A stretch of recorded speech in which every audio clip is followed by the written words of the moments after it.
Primeira carta de Paulo a Timóteo, capítulo 1. Eu, Paulo, apóstolo de Cristo Jesus por ordem de Deus, o nosso Salvador, e de Cristo Jesus, a nossa esperança, escrevo a você, Timóteo, meu verdadeiro filho na fé. Que a graça, a misericórdia e a paz de Deus, o Pai, e de Cristo Jesus, o nosso Senhor, estejam com você. Peço que você continue na cidade de Éfeso, como já pedi quando estava indo para a província da Macedônia. Existem aí nessa cidade alguns que estão ensinando doutrinas falsas, e você precisa fazer com que eles parem com isso.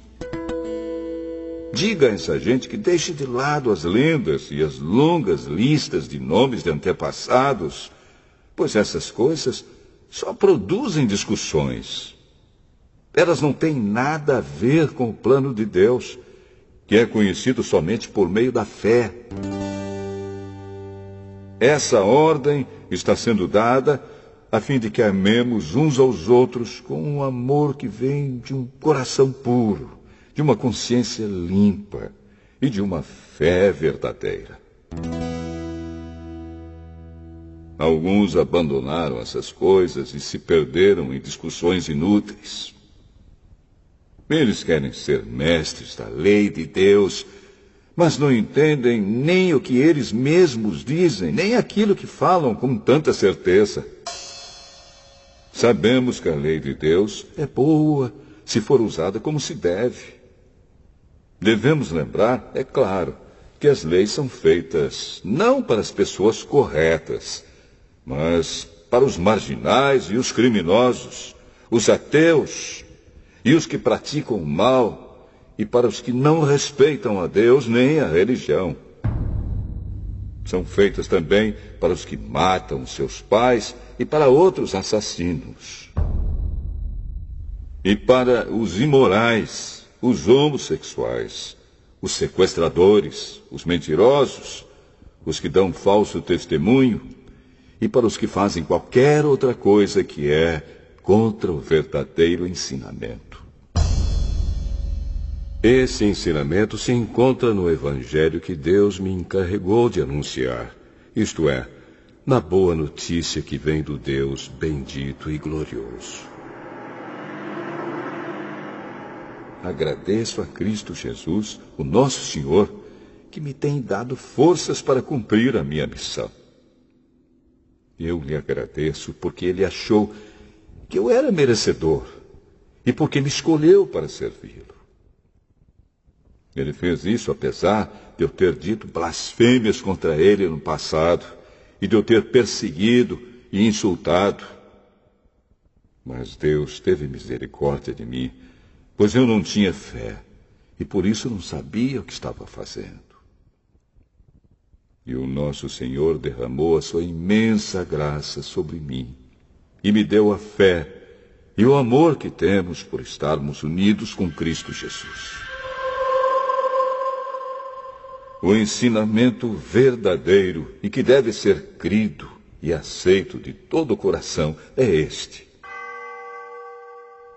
Cristo Jesus veio ao mundo para salvar os pecadores, dos quais eu sou o pior.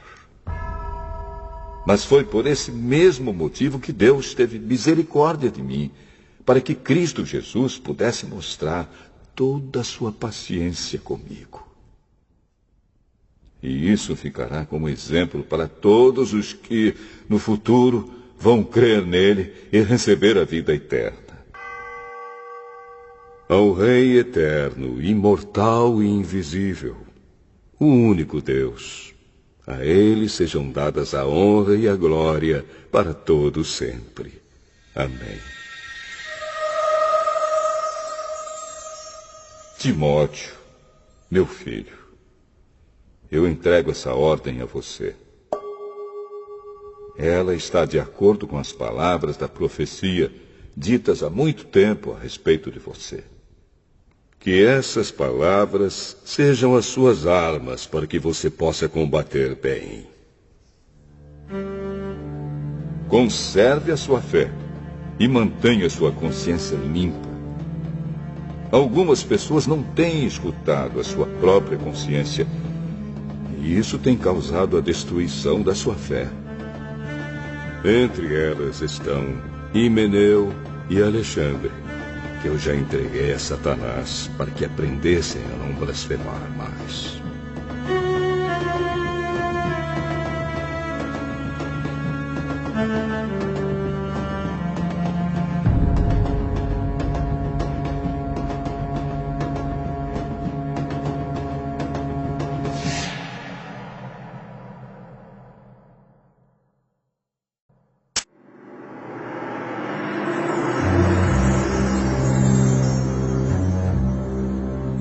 Primeira carta a Timóteo, capítulo 2.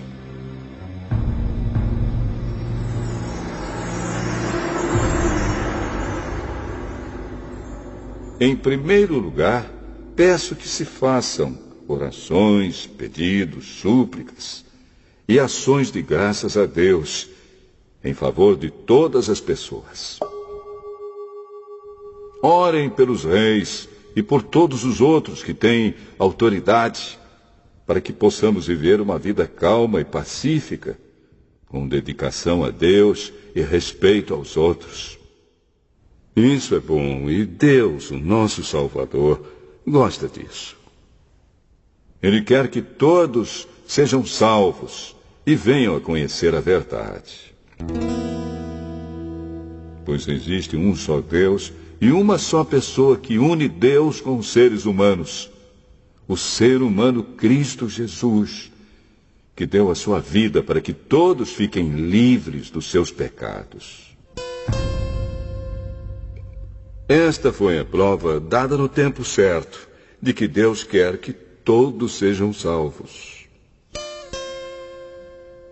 E eu fui escolhido como apóstolo e mestre dos não-judeus, para anunciar a mensagem da fé e da verdade. Eu não estou mentindo, estou dizendo a verdade. Quero que em todos os lugares os homens orem, homens dedicados a Deus, e que, ao orarem, eles levantem as mãos, sem ódio e sem brigas. Quero também que as mulheres sejam sensatas e usem roupas decentes e simples. Que elas se enfeitem, mas não com penteados complicados, nem com joias de ouro ou de pérolas, nem com roupas caras. Que se enfeitem com boas ações, como devem fazer as mulheres que dizem que são dedicadas a Deus. As mulheres devem aprender em silêncio e com toda a humildade. Não permito que as mulheres ensinem ou tenham autoridade sobre os homens. Elas devem ficar em silêncio.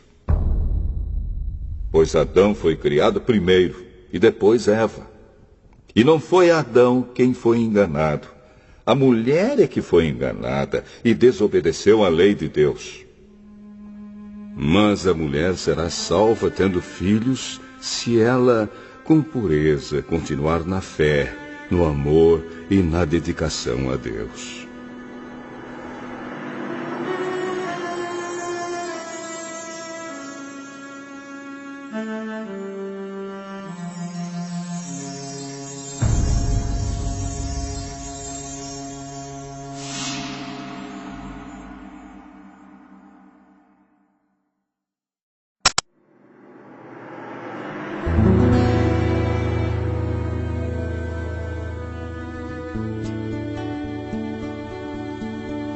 Primeira carta a Timóteo, capítulo 3.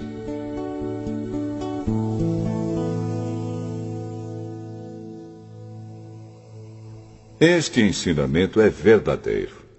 Se alguém quer muito ser bispo na igreja, está desejando um trabalho excelente. O bispo deve ser um homem que ninguém possa culpar de nada. Deve ter somente uma esposa ser moderado, prudente e simples. Deve estar disposto a hospedar pessoas na sua casa e ter capacidade para ensinar. Não pode ser chegado ao vinho nem briguento, mas deve ser pacífico e calmo. Não deve amar o dinheiro. Deve ser um bom chefe da sua própria família e saber educar os seus filhos de maneira que eles lhe obedeçam com todo o respeito. Pois, se alguém não sabe governar a sua própria família, como poderá cuidar da Igreja de Deus? O bispo não deve ser alguém convertido há pouco tempo. Se for, ele ficará cheio de orgulho e será condenado, como o diabo foi. É preciso que o bispo seja respeitado pelos de fora da igreja, para que não fique desmoralizado e não caia na armadilha do diabo. Do mesmo modo, os diáconos devem ser homens de palavra e sérios. Não devem beber muito vinho, nem ser gananciosos.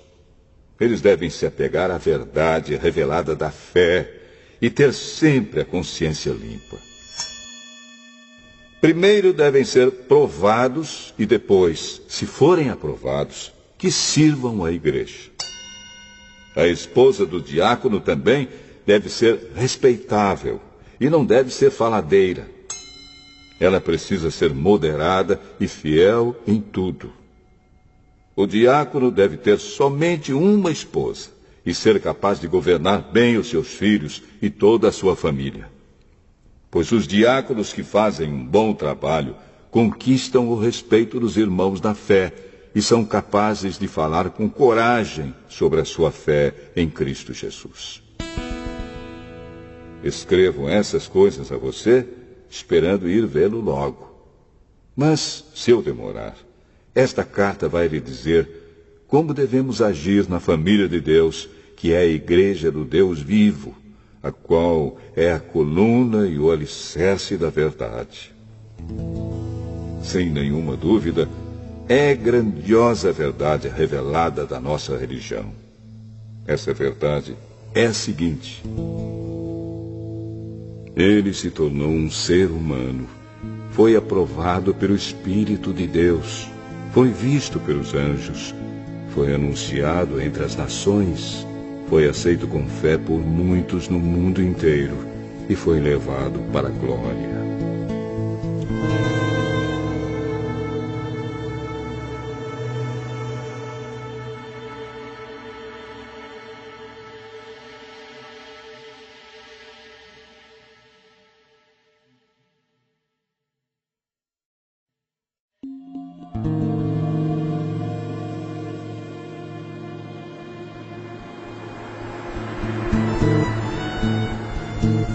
Primeira carta a Timóteo, capítulo 4.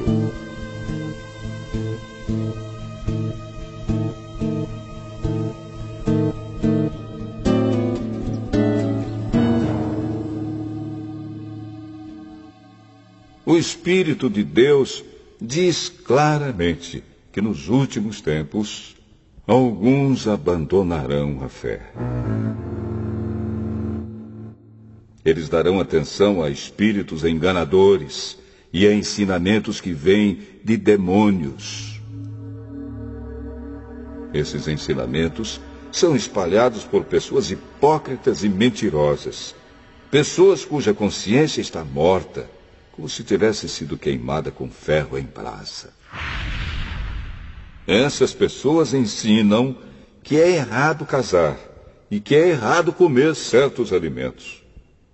Mas Deus criou esses alimentos para que aqueles que creem e conhecem a verdade os comam, depois de terem feito uma oração de agradecimento. Tudo que Deus criou é bom, e, portanto, nada deve ser rejeitado. Que tudo seja recebido com uma oração de agradecimento, porque a palavra de Deus e a oração tornam todos os alimentos aceitáveis a Ele. Se der esses conselhos aos irmãos na fé, você será um bom servo de Cristo Jesus alimentando-se espiritualmente com as doutrinas da fé e com o verdadeiro ensinamento que você tem seguido. Mas não tenha nada a ver com as lendas pagãs e tolas. Para progredir na vida cristã, faça sempre exercícios espirituais, pois os exercícios físicos têm alguma utilidade, mas o exercício espiritual tem valor para tudo, porque o seu resultado é a vida, tanto agora como no futuro. Esse ensinamento é verdadeiro e deve ser crido e aceito de todo o coração. É por isso que lutamos e trabalhamos muito, pois temos posto a nossa esperança no Deus vivo, que é o Salvador de todos, especialmente dos que creem. Recomende e ensine estas coisas. Não deixe que ninguém o despreze por você ser jovem. Mas, para os que creem, seja um exemplo na maneira de falar, na maneira de agir, no amor, na fé e na pureza. Enquanto você espera a minha chegada, dedique-se à leitura em público das Escrituras Sagradas, à pregação do Evangelho e ao ensino cristão. Não se descuide do dom que você tem, que Deus lhe deu quando os profetas da igreja falaram e o grupo de presbíteros pôs as mãos sobre a sua cabeça para dedicá-lo ao serviço do Senhor. Pratique essas coisas e se dedique a elas, a fim de que o seu progresso seja visto por todos. Cuide de você mesmo e tenha cuidado com o que ensina. Continue fazendo isso, pois assim você salvará tanto você mesmo como os que o escutam.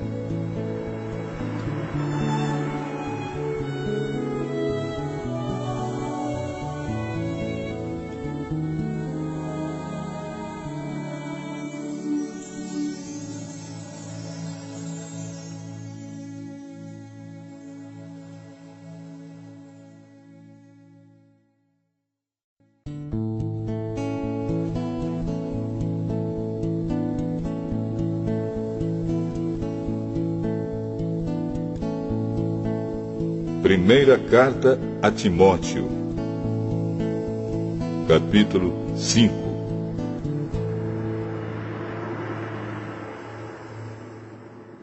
Não repreenda um homem mais velho, mas o aconselhe, como se ele fosse o seu pai.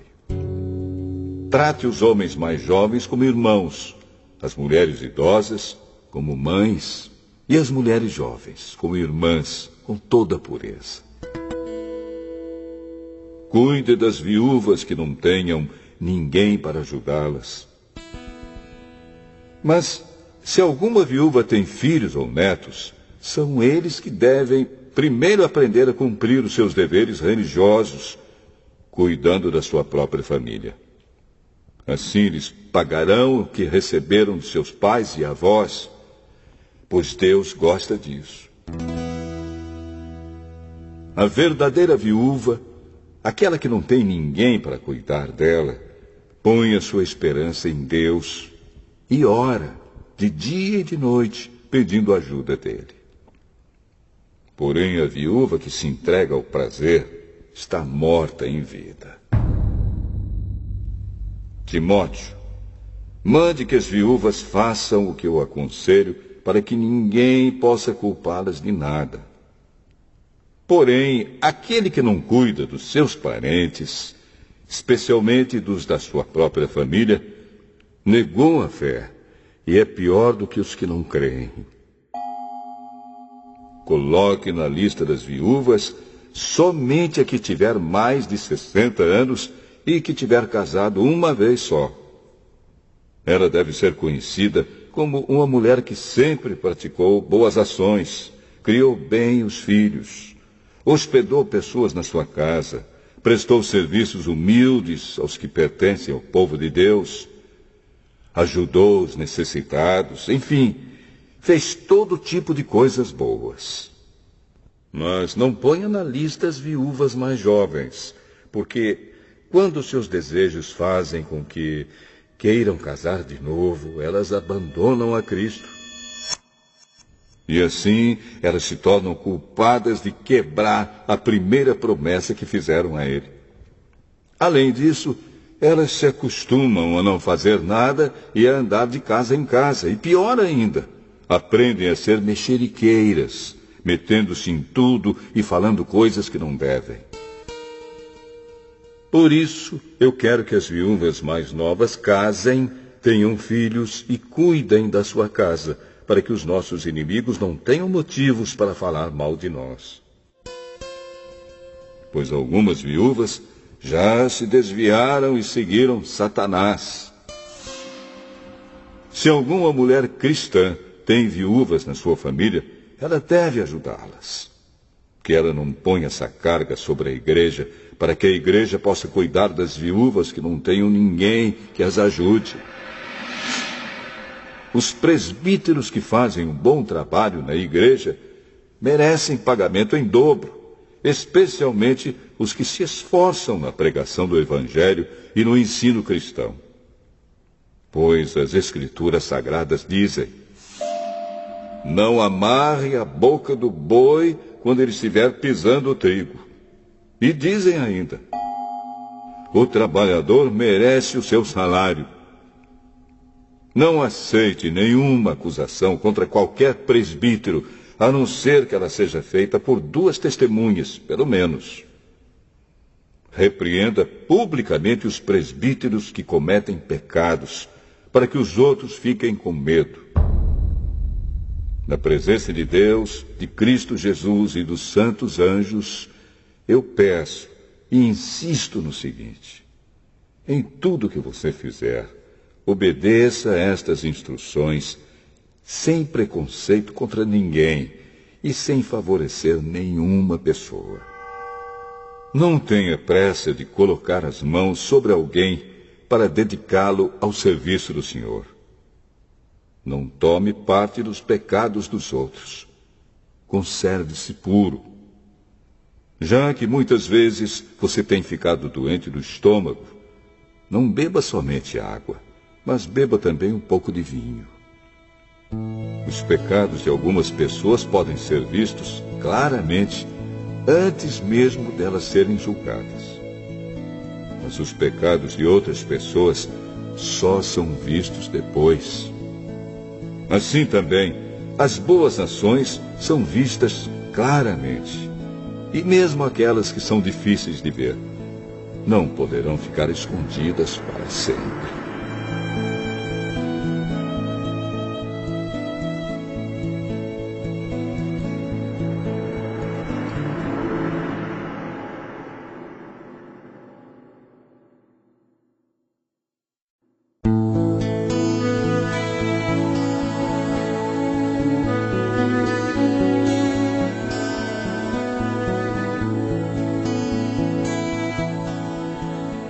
Primeira carta a Timóteo, capítulo 6.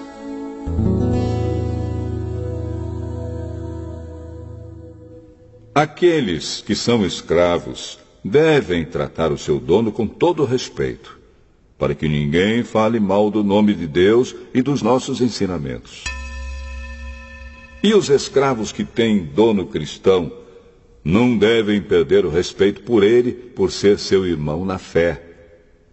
Pelo contrário, devem trabalhar para ele melhor ainda, pois o dono que recebe os seus serviços é cristão e irmão amado. Ensine e recomende estas coisas. Se alguém ensina alguma doutrina diferente e não concorda com as verdadeiras palavras do nosso Senhor Jesus Cristo e com os ensinamentos da nossa religião, essa pessoa está cheia de orgulho e não sabe nada. Discutir e brigar a respeito de palavras é como uma doença nessas pessoas. E daí vem invejas, brigas, insultos, desconfianças maldosas e discussões sem fim, como costumam fazer as pessoas que perderam o juízo e não têm mais a verdade. Essa gente pensa que a religião é um meio de enriquecer. É claro que a religião é uma fonte de muita riqueza, mas só para a pessoa que se contenta com o que tem. O que foi que trouxemos para o mundo? Nada. E o que é que vamos levar do mundo? Nada. Portanto, se temos comida e roupas, fiquemos contentes com isso. Porém, os que querem ficar ricos caem em pecado ao serem tentados e ficam presos na armadilha de muitos desejos tolos que fazem mal e levam as pessoas a se afundarem na desgraça e na destruição. Pois o amor ao dinheiro é uma fonte de todos os tipos de males. E algumas pessoas, por quererem tanto ter dinheiro, se desviaram da fé e encheram a sua vida de sofrimentos. Mas você, homem de Deus, fuja de tudo isso. Viva uma vida correta, de dedicação a Deus, de fé, de amor, de perseverança e de respeito pelos outros. Corra a boa corrida da fé e ganhe a vida eterna. Pois foi para essa vida que Deus o chamou quando você deu o seu belo testemunho de fé na presença de muitas testemunhas. Agora, diante de Deus, que dá vida a todas as criaturas, e diante de Cristo Jesus, que deu o seu belo testemunho de fé em frente de Pôncio Pilatos, eu ordeno a você o seguinte: cumpra a sua missão com fidelidade, para que ninguém possa culpá-lo de nada. E continue assim até o dia em que o nosso Senhor Jesus Cristo aparecer. Quando chegar o tempo certo, Deus fará com que isso aconteça. O mesmo Deus que é o bendito e único Rei, o Rei dos Reis e o Senhor dos Senhores, o único que é imortal. Ele vive na luz e ninguém pode chegar perto dela. Ninguém nunca o viu, nem poderá ver. A ele pertence a honra e o poder eterno. Amém. Aos que têm riquezas neste mundo, ordene que não sejam orgulhosos e que não ponham a sua esperança nessas riquezas, pois elas não dão segurança nenhuma. Que eles ponham a sua esperança em Deus, que nos dá todas as coisas em grande quantidade para o nosso prazer. Mande que façam o bem, que sejam ricos em boas ações, que sejam generosos e estejam prontos para repartir com os outros aquilo que eles têm. Desse modo, eles juntarão para si mesmos um tesouro que será uma base firme para o futuro. E assim conseguirão receber a vida, a verdadeira vida. Timóteo, guarde bem aquilo que foi entregue aos seus cuidados. Evite os falatórios que ofendem a Deus e as discussões tolas a respeito daquilo que alguns, de modo errado, chamam de conhecimento. Algumas pessoas, afirmando que tinham esse conhecimento, se desviaram do caminho da fé. Que a graça de Deus esteja com vocês.